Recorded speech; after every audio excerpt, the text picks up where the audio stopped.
Scarra from Dignitas. How's it going, Scarra? It's going pretty well. I mean, we just won, so yeah, it can't be anything but like positive for me right now. Yes. So let's start from the very beginning of that game. You guys saw a lot of Marn in the qualifiers. You banned out Tarek as well. What's going on with that? The thing about Marn is we feel like as a team we are more cohesive and we've been together longer.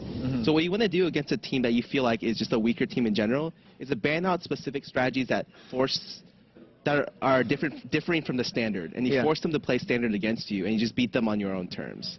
Right. So our game plan going into that game was like we want to ban out any possible early game stuff, any stuff that could help out their lanes early. So Tarek and Jarvan were very core bans, and Italy we wanted to ban because that was just a very target ban that we used there. What is in Italy a target ban against specifically? Mega Zero I feel like has been playing Italy like quite a bit recently. I feel like they have a specific comp around her, and she's just like a champion you don't really want to deal with. I got it. Who are you guys most afraid of coming into that Marn game? I don't know if we were... Or a lane to watch or a lane you knew you had to cover more than the others? I think the most problematic thing was going to be whether or not the jungler got snowballed. So it was going to be a lot on whether or not Claky D got snowballed. And he did a misplay at level 3, walking into the bush that he didn't know was warded. Yeah, we saw that. And that threw the game for them. Like, that was... there was no way they can come back from that. That was a good 4 or 5 minute lead that we got off that one kill. So you guys struggled a little bit in week 1 with the 1 and 2, right? Would you agree with that, or were you guys... I would say yes. We struggled, and it definitely wasn't what we expected to come out with. Like, we expected like a 2-1, 3-0 kind of situation. Yeah. And we were forced to go back into a state where we just had to prepare more, practice more, and I feel like we come into this week a little bit more prepared, learned a little bit more from week one. So, I mean, I feel like we executed our strategy very well game 1, and it was just very clean play, which I like.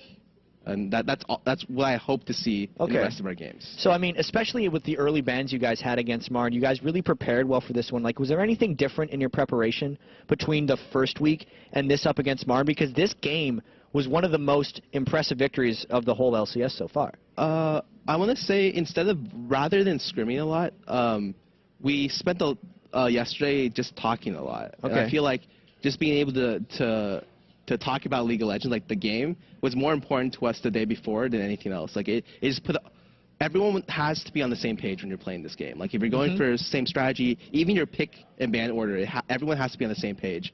And if even one person's off, like we knew what we would pick if they banned this, pick this.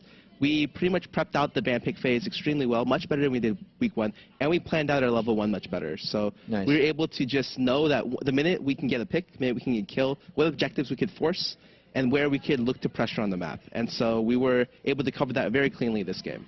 Was there anything with that composition that we just saw, since you kind of brought out a lot of new things that people haven't seen played in a while in tournament, the Alistar, the Singe, the Draven as well? Well, we see Draven, but is there anything that you guys knew if that composition would start to falter, how to change it? Like if Singe wasn't able to, if Kiwi Kid wasn't able to get fed up? Well, Kiwi went for a really bad kill attempt that we realized as he went for it. Had he just farmed out the lane, it would have been even like a much cleaner victory. But a lot of the weaknesses of what we played like relies on the fact that the team doesn't give us Kale.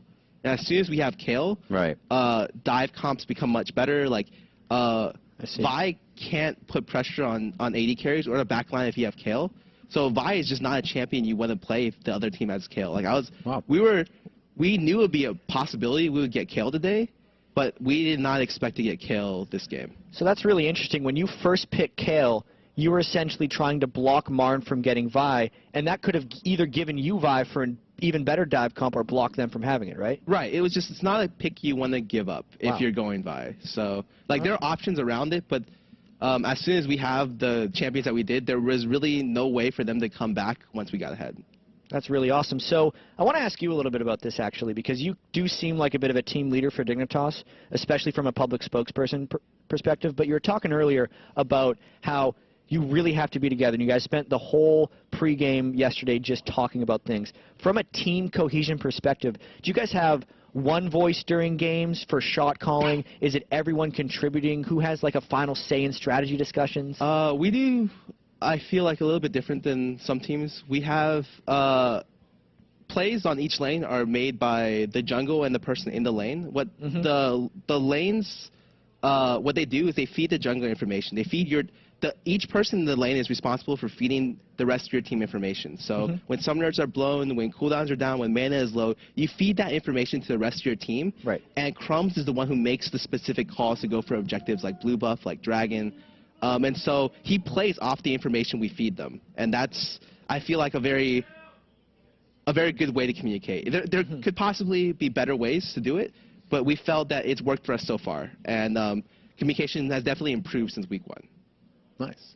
So is that why, I'm just going to expand on this a bit because I'm curious, when you guys lost I Will Dominate, is that why you moved Crumbs to the jungle specifically? Because he was more used to that style from your team? Like, was I Will Dominate doing Crumbs' job before you moved Crumbs to the jungle?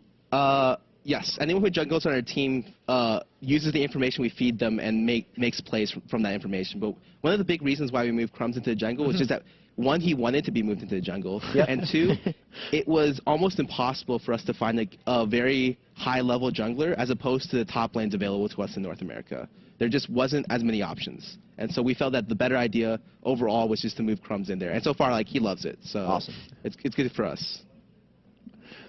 All right, so we got like one final question for you. We know, just want to let you set the record straight a little bit. You guys do have some housing situation problems. Do you want to talk kind of just quickly about that to let people in the loop? Maybe, you know, it's a free excuse if you want it. I don't like using it as an excuse, but it's, the only thing about housing is that one of the biggest things about having housing is obviously your communication improves, your teamwork improves to the extent just because everyone's in the same area.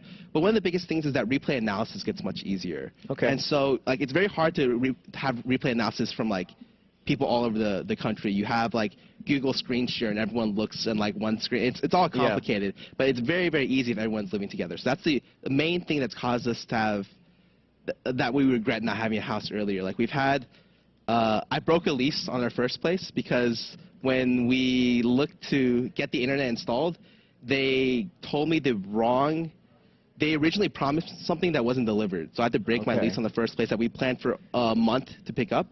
And then the second place fell through because of like a death in the family of the landlord. Oh dear. And it's just like we have a lot of complicated issues when it comes to housing. Yes.